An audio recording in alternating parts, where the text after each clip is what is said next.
thank you all for being here. I know this is supposed to be a sad occasion, but I'd like you all to request you to remember instead the joy that Amuma brought into our lives and grieve her, but also rejoice that she was there at all. Bhakti was always special in Amuma's life and her path to the divine. Professor Mangala of RV College, who takes classes on the Hindu scriptures, is going to speak to us now on... Good evening, everybody. And I would like to start this evening with a small prayer to Lord Ganesha, because it is customary to pray to Lord Ganesha for the smooth going on of the function. Even though it's a very serene and a very sober occasion. Vakratunda Mahakaya Koti Surya Samaprabha Nirvikhnam Kuru Me Deva Sarvakaryeshu Sarvada. First of all, I want to offer my deepest condolences to all the members and friends of Mrs. Sita Rao. I did not have the fortune of having met her or even interacting with her, but what I have heard from all is that she was love personified, and I also want to thank the Almighty and again the members of Mrs. Rao's family for giving me this fortune of talking a few words about Bhakti and also about her immense inner beauty and equally surpassing outer beauty of Mrs. Rao. Thank you very much for giving me this opportunity to thank about Bhakti, about which Mrs. Rao was so very fond of. I have heard that Mrs. Rao was a great Bhakta. Then whoever has Bhakti is called a Bhakta. Then the question arises, what is Bhakti? Bhakti comes from the root, what we call a dhatu in Sanskrit. The dhatu is bhajan. That's how the word noun bhajan has come into existence. Bhaja has got 13 different meanings. Sanskrit is such a rich ocean that each root can have multiple meanings. Bhaja dhatu, the root has got 13 different meanings. But in this context, related to pertaining to Mrs. Rao, we can take some 4 or 5 prominent meanings, like first of all, bhajan means to share, bhajan means to devote, bhajan means to worship, bhajan means to distribute, bhajan means to practice, and bhajan means to follow. And I think Mrs. Rao did all this. That is through love. She practiced love, she distributed love, and she followed the path of love, etc., etc. The list goes on.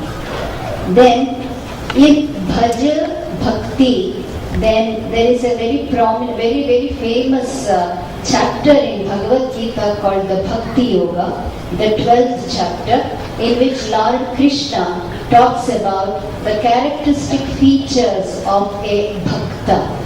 He talks about Yona Hrishyati Nadveshti Shubha Shubha Parityagi Yo Bhakta Me Sada Priyaha, etc., etc. He goes on. Samashatrau cha mitre cha tathamanaapamanayoho. He beautifully talks about the quality of equanimity in that 12th chapter. Equanimity is the core, is the key for a Bhakta. He describes that in detail in about 20 to 22 verses. They are called Artha Arthis. Artha means what? Wealth. Arthi means seeker. One who seeks wealth with the help of God's grace is called a Artharthi. First one was to get rid of the miseries. Second one is to gain artha or wealth. Third one is a jigyasi. Jigyasi is one who seeks knowledge. Like there are so many of them, they don't want wealth. They, even if they are in great trouble, it is all right. They don't want God's favor to get rid of all those miseries. But what they want is true knowledge, dhyana. So they are called jigyasis. To get that, they used to do tapas. Even now they study Vedas, they study Upanishads, etc. To gain that ultimate knowledge, so they are called jnanarthis or jigyasis. And the last one, Krishna says, I love them. He extols them. He says, this is the best kind of bhakta I want. And that is a jnani himself, like Narada. Narada was a great jnani, but still he used to pray to God. Why?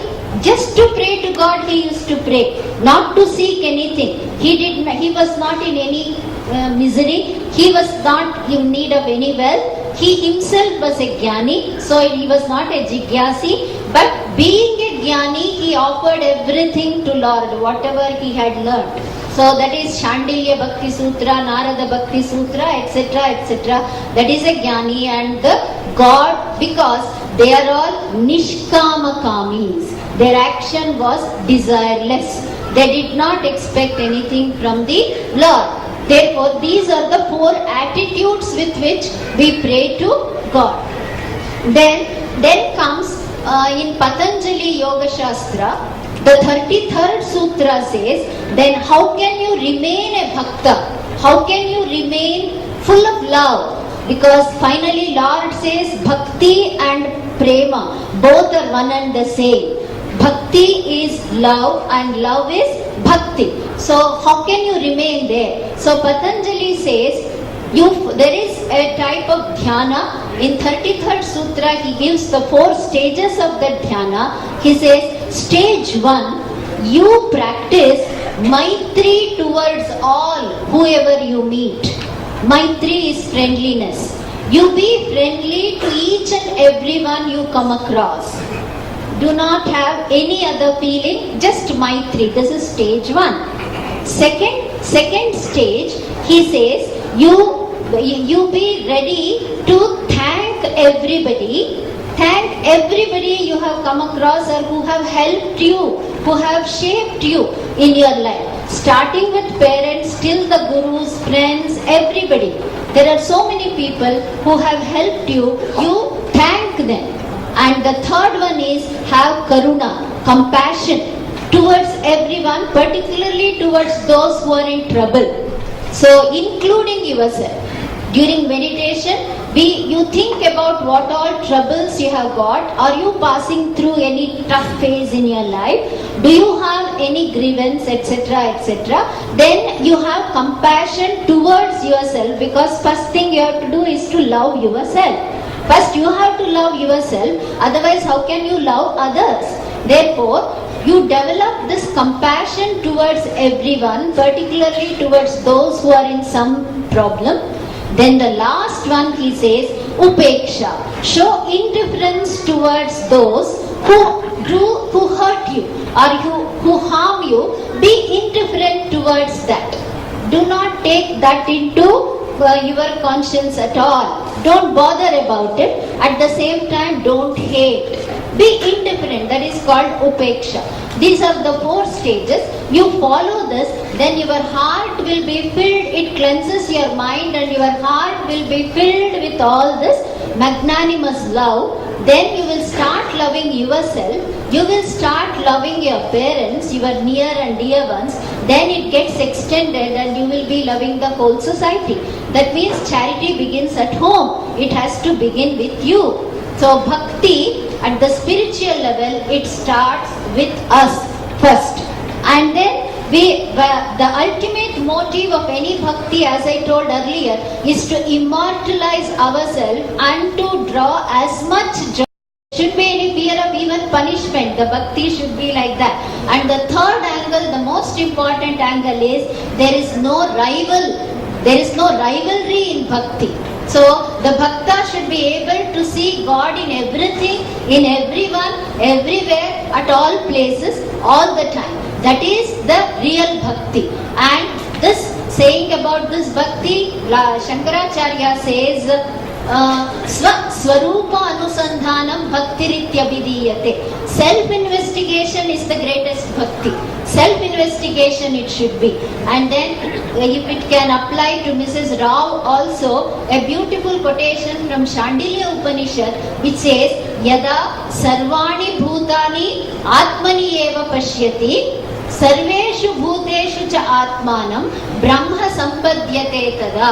Like, see all the other beings in yourself and yourself in all the other beings, then you will reach that supreme post. I think Mrs. Rao stood for that. So I conclude by saying a great tribute to Mrs. Rao. Even though I had not met, I think this is a very apt quotation for Mrs. Rao. Where Subhashita in Sanskrit, Manasi Vachasi Kaye Punya Piyusha Purnaha Tribhuvana Mupakara Shrenibihi Prinayantaha Paraguna Paramanun Parvati Krutya Nityam Nijahrudi Vikasantaha Santi Santakkiyantaha. So it's about people who know how to love. People who know how to love, what do they do? Manasa, Vachasa and Kaya, thought, action and words, they are always full of nectar called love. And then they always are very, very benevolent. They show immense benevolence to each and everything around them, not just human beings. And then they magnify the virtues of others even though it is the minutest. They magnify the virtues of others even though it is the minutest. And the poet asks, how many such saints are there amidst us who can do all these things? I vouch that Mrs. Rao stood for all these things. Thank you very much.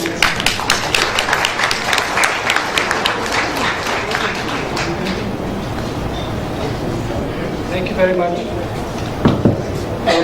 A month or so before Amuma passed away, she had expressed her desire to hear Meera Balsavar singing some of her favorite bhajans. Somehow this never happened. When we asked Meera to sing for Amuma's memorial service, she came to Bangalore, all the way from Bangalore, especially for the occasion. We deeply appreciate her gesture. She will be accompanied by Pragnya Pandit, Nihar Amembal and Jayantullah. Thank you.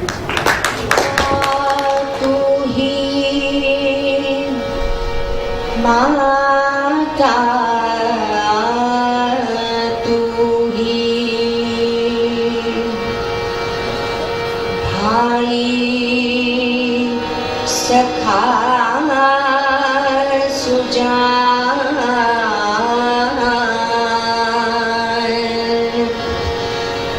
pita tu hi mata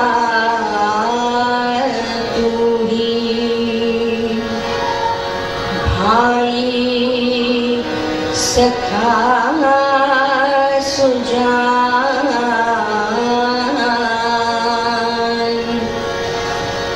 Malik Swami bhi to hi jaisa le koi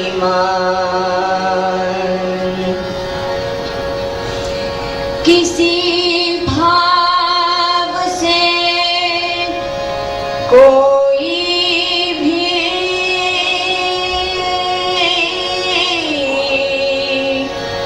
तार ले कोई जोड़ एक तेरा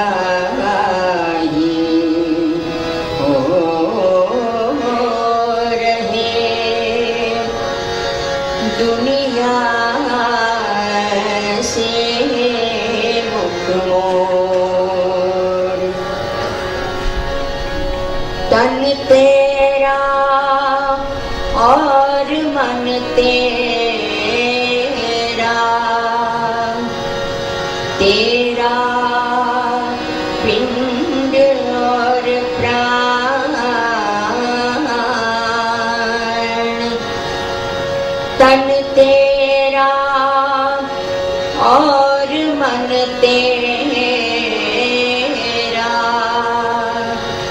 तेरा पिंड और प्राण सब तेरा,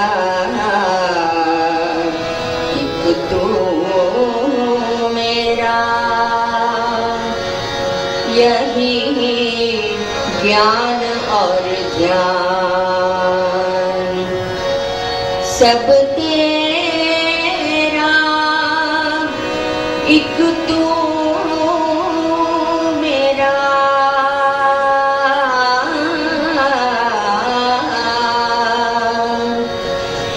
सब तेरा,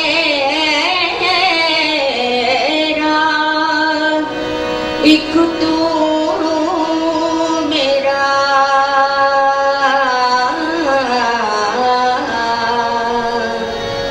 यही ज्ञान और ज्ञान।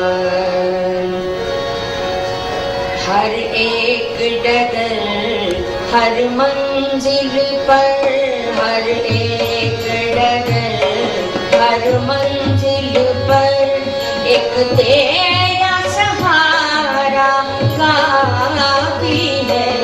एक तेरा सहारा काफी है।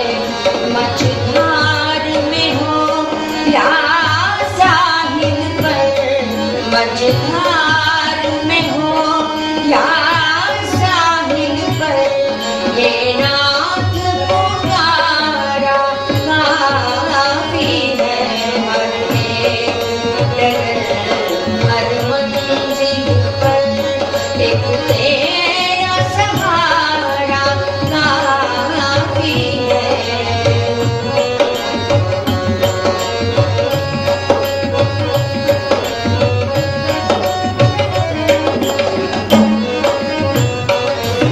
मुझे एक अकेले क्या गम है, मैं हूँ तू है, फिर क्या गम है। मुझे एक अकेले क्या गम है, मैं हूँ तू है, फिर क्या गम है। साथ किसका डर, यह संग हमारा काफी है। हर एक डगर हर मंजिल पर फिर तेरा सहारा काफी है। मझधार में हो या साहिल पर, हे नाथ पुकारा काफी है। हर एक डगर हर मंजिल पर, हर एक डगर हर मंजिल पर। ओम श्री राम जय राम जय जय राम। ओम श्री राम जय राम जय जय राम।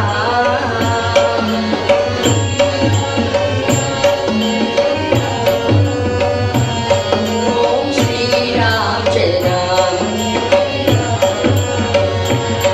ओम श्री राम जय राम जय जय राम।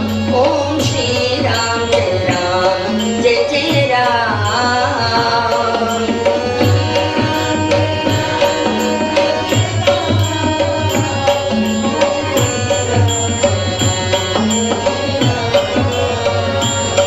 Please follow me. ओम श्री राम जय राम जय जय राम। ओम श्री राम जय राम जय जय राम।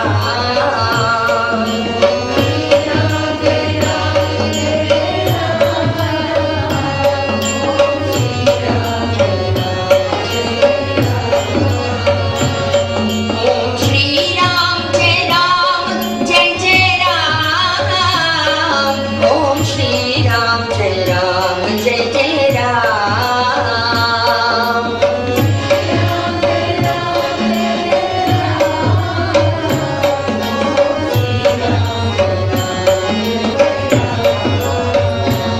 सीताराम सीता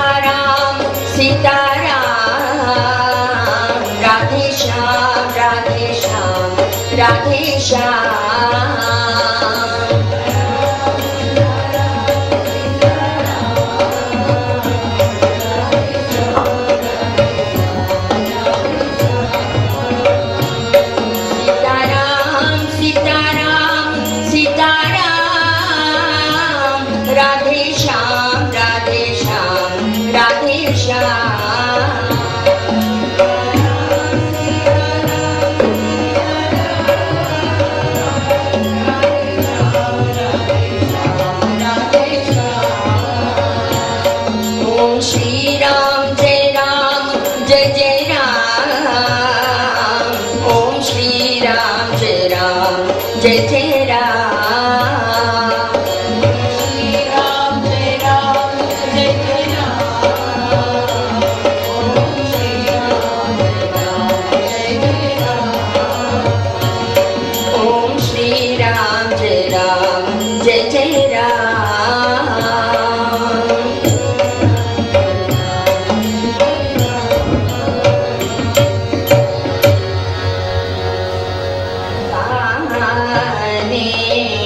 प्रेम दीजिए रामा, प्रेम दीजिए रामा, प्रेम दीजिए। अपने नाम गाने हैं, अपने नाम गाने, अपने नाम गाने हैं सदा।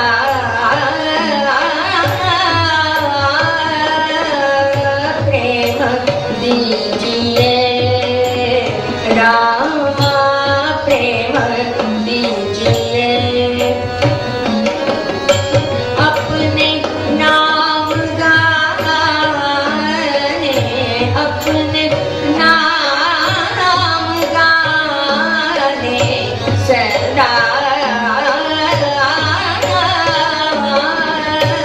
प्रेम दीजिए रामा, प्रेम दीजिए।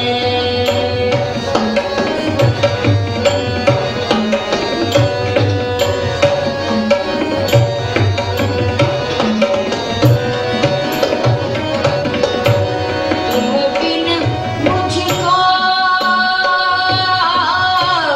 कोई नहीं रामा, रामा। तुम बिन मुझको कोई नहीं रामा, रामा। कृपा करो दीन रंग पर, कृपा करो दीन रंग पर, ये दया घना। कृपा करो दीन रंग पर, ये दया घना। प्रेम दीजिए रामा, प्रेम दीजिए। अपने नाम गाने, अपने नाम गाने, अपने नाम गाने सदा। प्रेम दीजिए रामा, प्रेम दीजिए।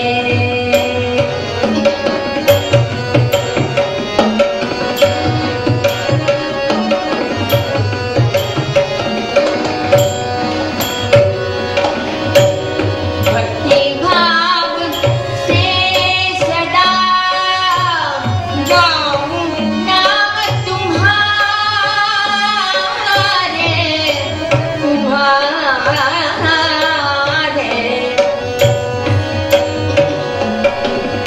भक्ति भाव से सदा गाऊं नाम तुम्हारे,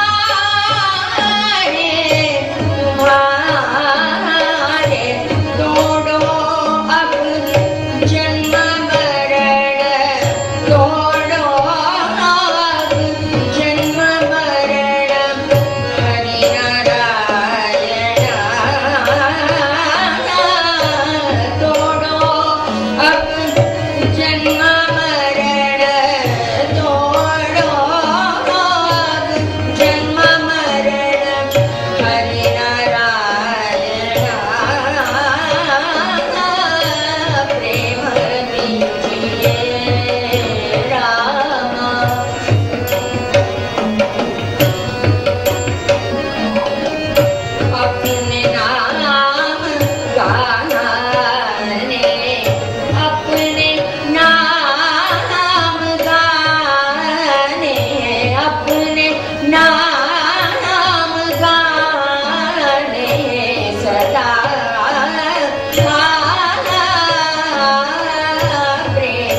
मन एक बार हरि बोल, मन एक बार हरि बोल, मन एक बार हरि बोल, हरि हरि बोल, हरि बोल, हरि हरि बोल, हरि बोल, मन एक बार हरि बोल, मन एक बार हरि बोल।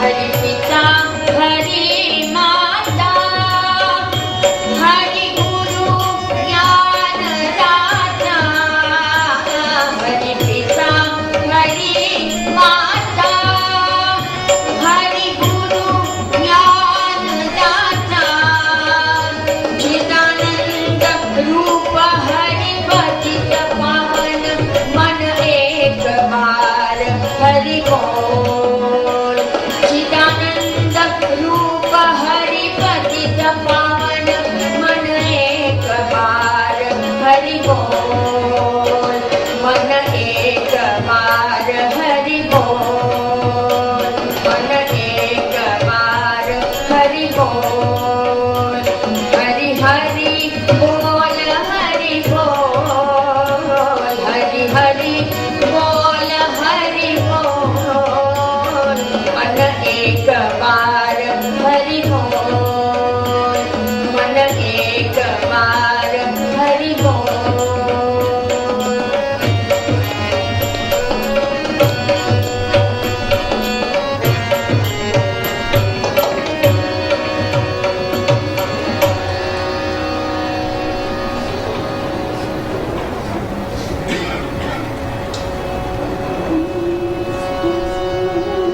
For that.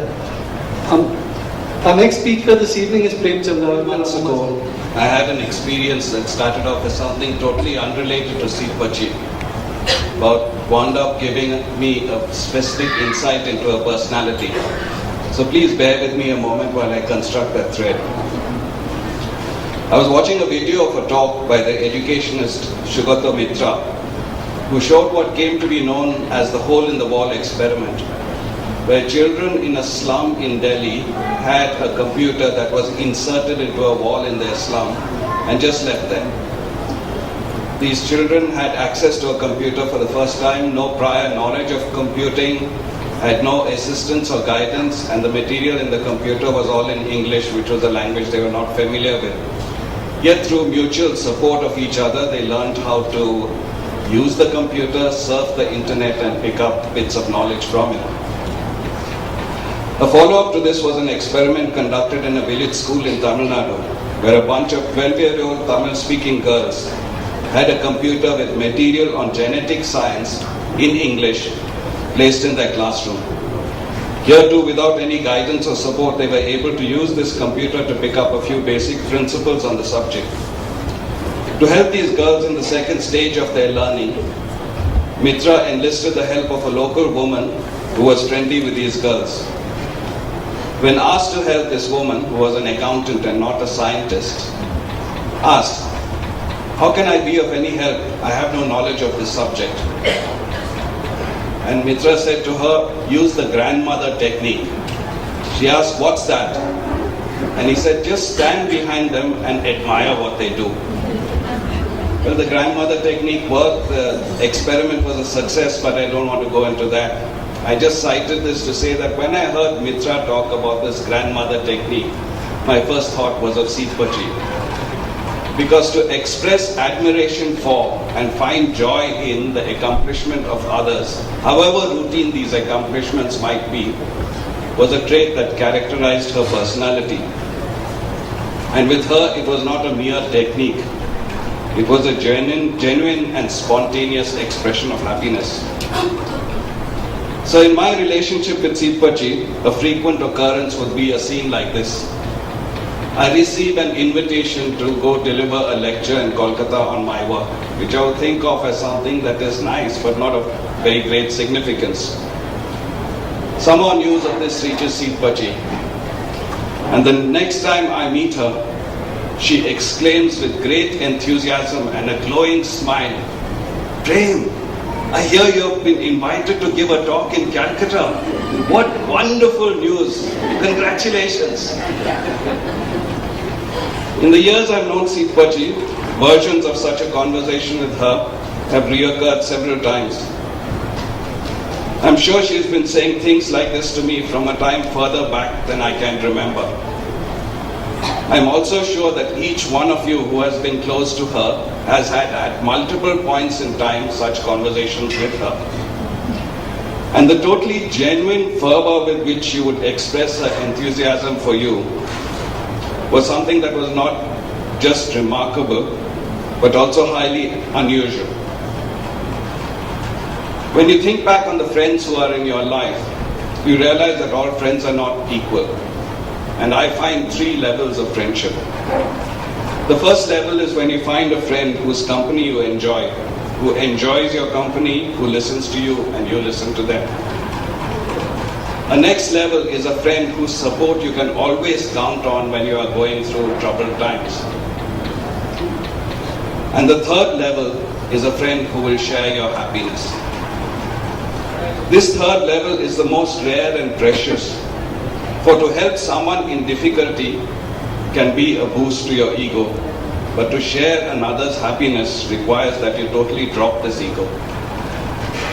So to have someone like Seetpaji, for whom the joy found in the lives of others is a primary personality trait, is to have someone who is truly special. I would usually meet Seetpaji at family gatherings, and once I realized how special she was, I would watch her and observe how different her demeanor was from the rest of us at these gatherings. Some of us would be swept up in the personal emotion of the fun we were having. Some of us would seek to command the attention of others through our anecdotes or opinions. And some of us would be introverted, participating in the conversation on occasion, but at other times watching with a slight detachment from the sidelines. Seetpaji transcended all this. And the difference would be most marked when she was not saying anything. For in those moments, uncluttered by any utterances, you could sense the depth of her soul. You would see her sitting among a group of family and friends with a hint of a smile on her lips, a sparkle of interest in her eyes, combined with a rapt and total attention that was joyfully captivated with those immediately around her. I would watch her face at times like this and recall the line from a popular song of some years ago that goes, "You say it best when you say nothing at all." I cannot think of a single person who derives such pleasure in the happiness of those who are dear to her. All of this would be presented with an aura that was almost childlike. For Seetpaji was an innocent person. Not innocent in the sense of being naive, but innocent in the sense of engaging with you with a simple and transparent directness that was marked by a rare absence of hesitancy, restraint, or guile. We have all laughed over the story of the time at a dinner party where Seetpaji went up to a gentleman and told him that she really liked the shirt he was wearing and that she was particularly drawn to the subtlety of its pattern, not realizing in the dim lighting that he was wearing a plain white shirt that was rather transparent and had no vest and a hairy chest below that shirt. She would laugh saying, "Trust Seetpaji to say something like this." Or only Seetpaji could say something like this. And it is true, only Seetpaji could say something like this. For she was that kind of rare being, untouched by a temptation that most of us succumb to. The impulse to abandon the spontaneous and innate humanness of our childhood in order to claim that we have grown up and become sophisticated. And this trait of hers gave such potency to the way she could share your happiness. For you knew that whatever she said came uncluttered and undistorted, straight from her heart. In Indian tradition, we are taught to respect the wisdom of our elders. And as someone who turned 98 earlier this year, Seetpachi was the undisputed matriarch of our family. And what a matriarch she was. With her, we could not help but uphold our tradition towards our elders. We were all driven to both revere and love her, not because of her age, not because of any power she sought to project on us, but primarily because of the extent to which her innocent affection infected us all.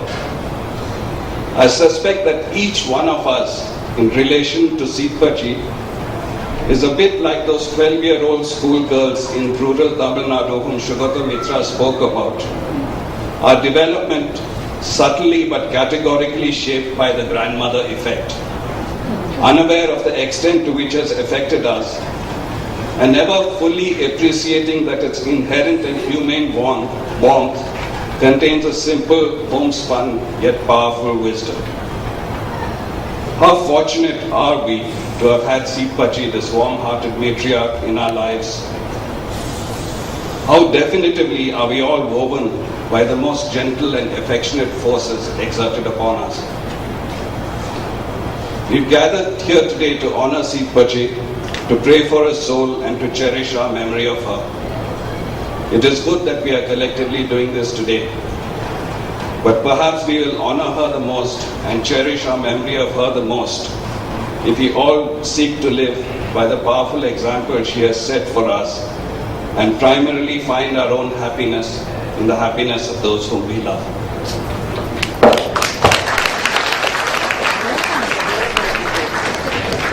Thanks, Prem. A dear friend of the family, Pervin Verma, is now going to sing two hymns that Amuma loved. I'm going to sing two hymns. The first one is called Lead Kindly Light, and it was written by John Henry in 1833, and this was also Gandhiji's favorite hymn at the time of the freedom struggle. And the other one is Make Me a Channel of Your Peace, that was written by St. Francis of Assisi.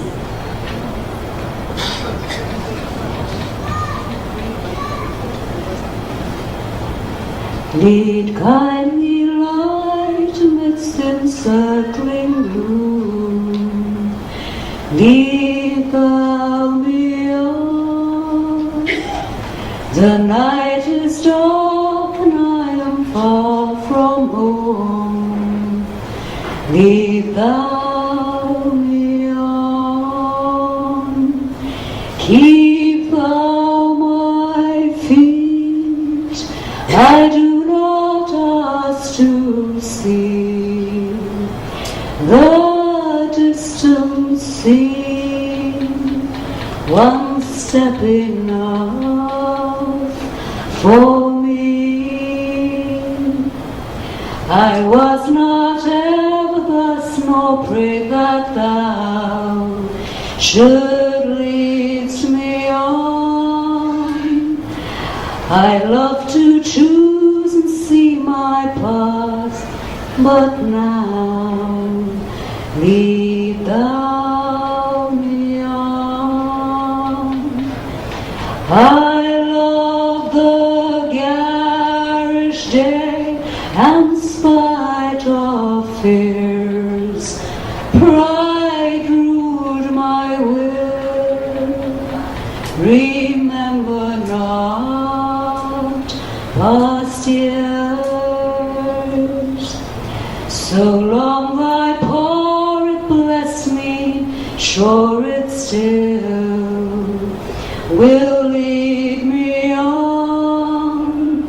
O moor and fen, o crag and torrent, till the night is gone, and with the morn those angel faces smile, which I have loved long since and lost a while.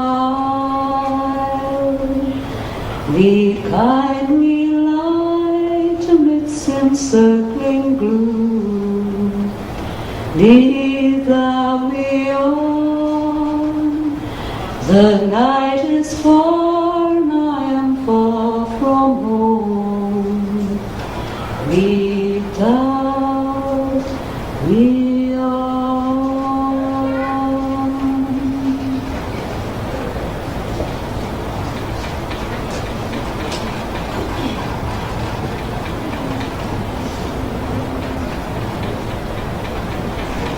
Make me a channel of your peace.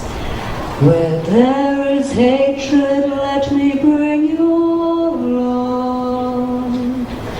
Where there is injury, your pardon, Lord.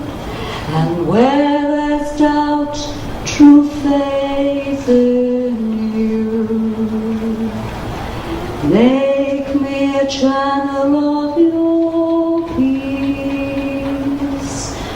Where there's despair in life, let me bring hope. And where there is darkness, only light. And where there's sadness, ever joy. Oh, Master Grove, that I may never see so much to be consoled as to console, to be understood as to understand, to be loved as to love with all my soul.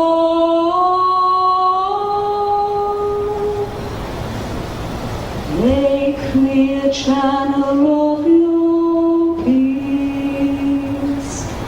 It isn't pardoning that we are pardoned. In giving to all people we receive, and in dying that we are born to eternal life. Oh, Master Grove, that I may never seek so much to be consoled as to console, to be understood as to understand, to be loved as to love with all my soul.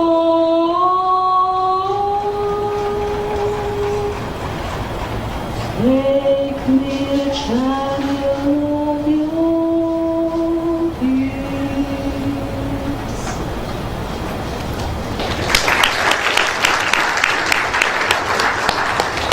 Thank you very much. I'm supposed to say a few words about Amuma now.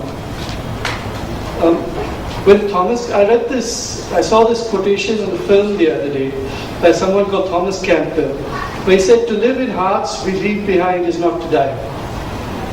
He could have been writing about my Amuma, because I think she's going to live on in so many, big enough to encompass the world, that she never thought or spoke ill of a single person that I know of, that in her memories everything and everyone was good and decent, and even people she didn't really like. All that, but I'm also going to say that my Amuma wasn't a saint. She was just a wonderful human being who loved life and the imperfect people who make up life. I've always found the best way to get people to remember is by telling stories, and so that's what I'm going to do. As you undoubtedly know, I helped Amuma write her autobiography, A Gentle Life. During her book was one of those experiences that you never want to forgo or forget. And what was really wonderful about it is every time there's this like gap in the stories, I go to Amuma, and she'd give me 35, 40 anecdotes all to fill the gap. And all the time complaining that, oh gosh, my memory is fading, I can't remember anything. And then she'd call Amma, and Amma would say she couldn't remember. So, it was just super working with her. I also remember how my Amuma was always so elegant and impeccably dressed.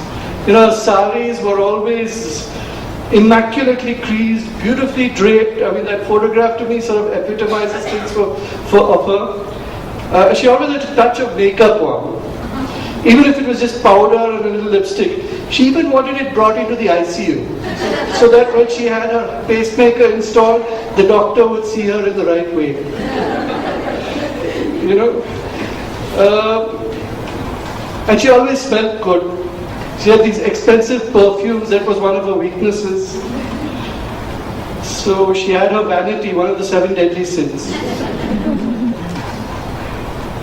She liked a glass of wine in the evening, and she used to make the most awful sweet wine in her cellar, as I recall. It was quite horrible.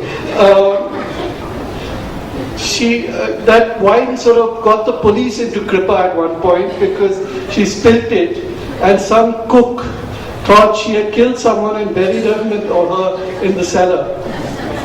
And I remember Amma telling me this story during writing the book, and she says, yes, he was a madman, small pause, but he was a good cook. So, even then, she used to smoke one cigarette in the bathroom, which she thought she was hiding from all of us, but we all knew. And eventually she admitted that we all knew because she gave Mommy a full box of expensive cigarettes to start her off. Amma was no Puritan. She liked her non-veg food. On the last Sunday before she passed away, we had guests over and she was admitted to hospital in the morning. So Nima and I had gone over to meet her in the evening and she was in dreadful pain. But she conducted a serious inquisition. Was everyone fed well? Did they have chicken? Was there fish? What did they eat? Did they eat properly? Are you sure? She doubts Amma's hospitality all the time. I remember she used to like driving. This was some years ago, of course. And sometimes when the impulse took her, she used to put her foot down with active encouragement from grandsons. And, especially on MM Road, which in those days was deserted, she'd suddenly zip down at a fine clip until we reached the turnoff to that storm drain which led to Cooktown. Of course, NEB 640 couldn't go all that fast, but nonetheless. And about driving, Amma had these small curls behind her ear over here, and occasionally, at a traffic stop or whatever it was, I used to blow at them sitting in the back seat or standing in the back seat. And Amma would go to this. I go, Nakka! But it was something which I think I did it till she was admitted in hospital. I don't think I ever stopped that. Amma and I had this sort of rag which we used to greet each other. I'd go, Amma, and she'd go, Panran. I think that's what I'm going to miss the most of all. That's sort of something which stays in my head. Amma used to keep in touch with everybody. Craig talked about his interest in people, and that's how it manifested itself. She used to be on the phone every evening for an hour and a half, talking to people, and she had a cell phone, and she had a little book, because she didn't know how to feed numbers into the cell phone. And every day she had a rote, whom she'd call, whom she'd speak to, and how she'd get in touch with them. And it wasn't for gossip. It was just pure interest. She wanted to know what you were doing. When I was young, in school, Amma thought I was too thin, which I think I was. I couldn't be seen sideways, except for the nose. So she used to feed me bananas mashed into cream with sugar. That's why I'm diabetic today, actually. And that would be coupled with egg and mayonnaise sandwiches. To conquer my asthma, she dosed me with Waterbury's compound Red Label. That's the stuff which says it has creosote on the label. Creosote is the stuff they use to make roads. And she fed me with that. I loved it all except the Waterbury's, which wasn't particularly nice. I broke my jaw while living with Amma. And for a month or month and a half, I don't remember, I had to survive on liquids. Then after they took out the wires, you can guess, I'm sure you can guess what was the first thing I wanted to eat. Egg and mayonnaise sandwiches. She was thrilled when I joined Srishti. She thought I was born to be a teacher, and she always wondered what I was doing in advertising and then in branding and then in other places. And she was really pleased that, she said she thought I was doing what I was supposed to do. So many things, half a century of memories. It's difficult to keep, not to keep going. There's another quotation that comes to mind. In the end, only three things matter. How much you loved, how gently you lived, and how gracefully you let go of things not meant for you. Amuma loved everyone she met. She lived gently, never hurting anyone, and she was one of those people who epitomized letting things go with grace. I think that, that was one thing Amuma just did so well. I hope I could do that. My wonderful Amuma. I'm sure you're sitting up there with the angels. Not the pompous, self-righteous ones, not the oh so perfect ones, not the condemning ones, but the human ones. The angels that really understand humanity and accept us, warts and all. Because that's what you did. You understood and helped humanity despite seeing people for what they are. One last piece of verse. Do not stand at my grave and weep. I am not there. I do not sleep. I am 1,000 winds that blow. I am the diamond glints on snow. I am the sun on ripened grain. I am the gentle autumn rain. When you awaken in the morning's hush, I am the swift uplifting rush of quiet birds in circle flight. I am the soft stars that shine at night. I do not stand at my grave and cry. I am not there. I did not die. Thank you. Service for the late so-and-so. In the recent past, it has been evolved into a celebration of the life of late so-and-so. And that's what we are here for, celebrating the life of Mrs. Sita Rao. Unfortunately, I had a very short interaction with her. I missed a lot because I didn't have a longer period. I remember walking into the ICU to visit her. There she was in the ICU with a big, broad smile. Okay, and I heard afterwards that she got out of the ICU and she lived fully after the pacemaker was put on. And that is what we are doing today. Celebrate the life of Mrs. Rao and not a memory of that. Thank you.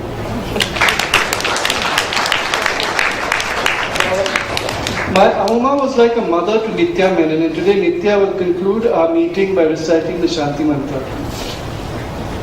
Well, I feel very honored to have been given this task of chanting the peace mantras.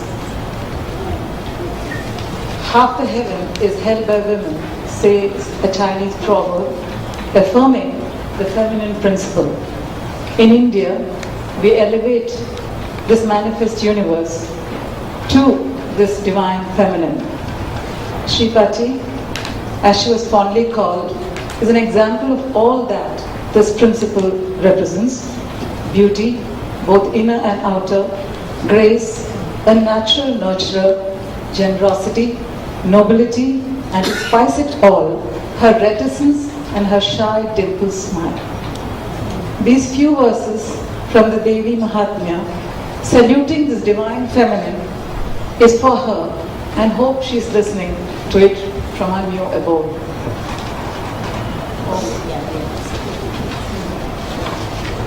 I've given you copies of it, you can chant with me.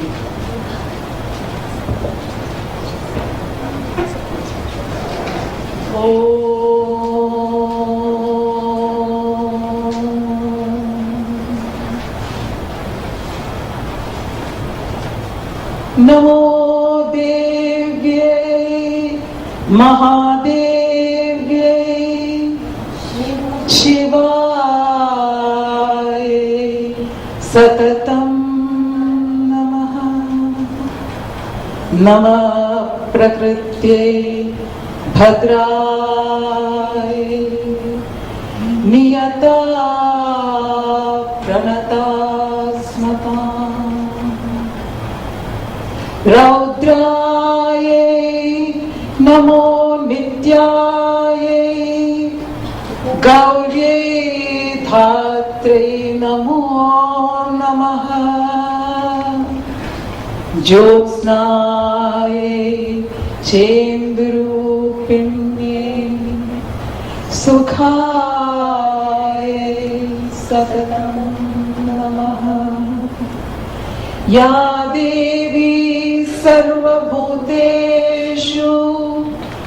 मातृरूपेण संस्थितः नमस्तस्यै नमस्तस्यै नमस्तस्यै नमो नमः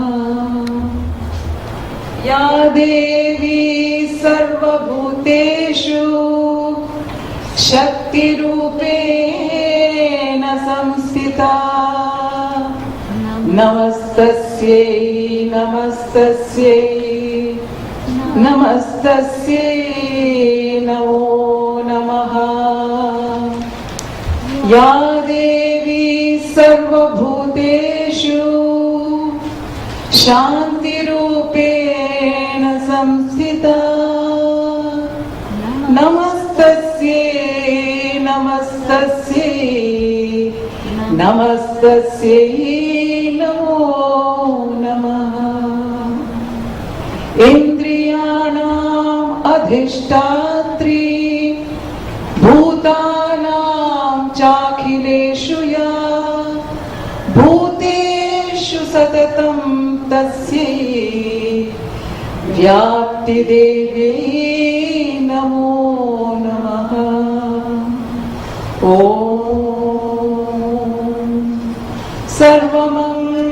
सर्वमङ्गलमाङ्गल्ये शिवे सर्वार्थसाधिके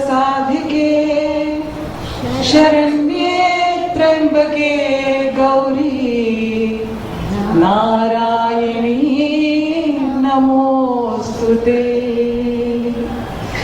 नारायणी नमोस्तुते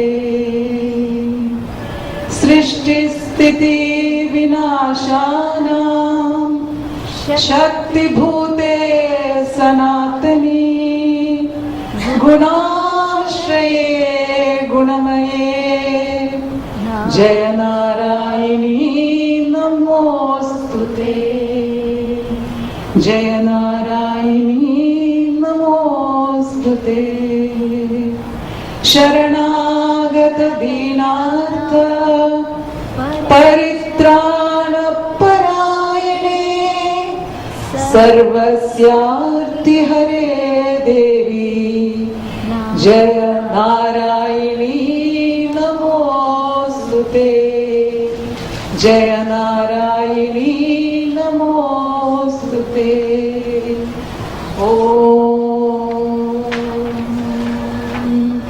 स्वस्ति प्रजाभ्यः परिपालयन्तां न्यायेन मार्गेण महीं महिषाः गोब्राह्मणेभ्यः शुभमस्तु नित्यं लोकाः समस्ताः सुखिनो भवन्तु काले वर्षतु पर्जन्यः पृथिवी सस्यशालिनी देशोऽयं क्षोभरहितः ब्राह्मणाः सन्तु निर्भयाः सर्वे सन्तु सुखिनः सर्वे सन्तु निरामयाः सर्वे भद्राणि पश्यन्तु मा कश्चित् दुःखभाग् भवेत् सर्वस्तरतु दुर्गाणि सर्वो भद्राणि पश्यतु सर्वकामान् अवाप्नोतु सर्वः सर्वत्र नन्दतु सर्वेषां